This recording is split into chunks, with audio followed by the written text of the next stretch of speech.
Comscore नुसार आता isakal.com आहे देशातील नंबर 1 ची मराठी न्यूज वेबसाईट। प्रत्येक अपडेटसाठी isakal.com ला नक्की भेट द्या। होळी सणासुदीचा दिवस। होळी सोबतच धुळवड बरेच जण रंगांसोबत पाण्याने सुद्धा खेळतात, पण याच पाण्यासाठी एका शेतकऱ्याने स्वतःचे जीवन संपवले।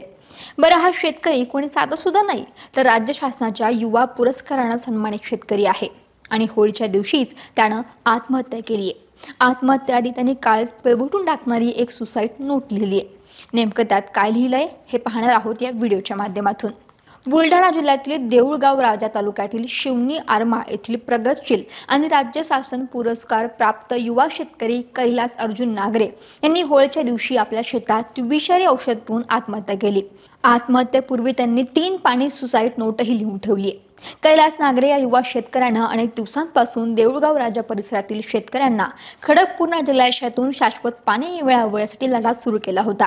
गेल्या डिसेंबर महिन्यात त्यांनी 10 दिवस अन्नत्याग आंदोलनही केलं होतं।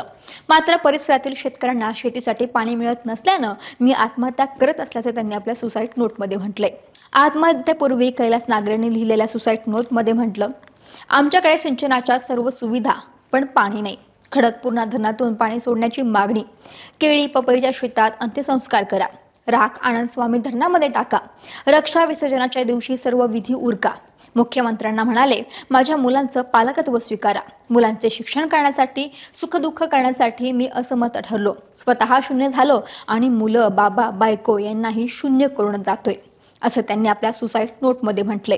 त्यांनी आपल्या सुसाईड नोटमध्ये मुख्यमंत्री देवेंद्र फडणवीस यांना आपल्या मुलांचं पालकत्व स्वीकारण्याची विनंती देखील केली आहे। दरम्यान कैलास नागरे हे या परिसरातील शेतकऱ्यांचे आवडते युवा शेतकरी, त्यामुळे जोपर्यंत पालकमंत्री किंवा जिल्हाधिकारी या ठिकाणी येऊन दिवंगत कैलास नागरे यांच्या मागण्या पूर्ण करण्याचं ठोस आश्वासन देत नाही, तोपर्यंत शेतातून मृतदेह उत्तरीय तपासणीसाठी पोलिसांना नेऊ देणार नाही अशी भूमिका घेतल्याने या ठिकाणी तणाव निर्माण झाला।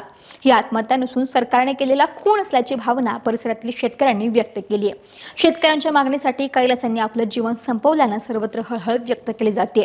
राज्य शासनाने शेतकऱ्याला नुकताच आदर्श शेतकरी पुरस्कार दिला, पण त्याला सरकार न्याय देऊ शकले नाही अशी म्हणण्याची वेळ आता ओढवली आहे। महाराष्ट्रातील सर्व बातम्यांचे विश्वासार्ह व्यासपीठ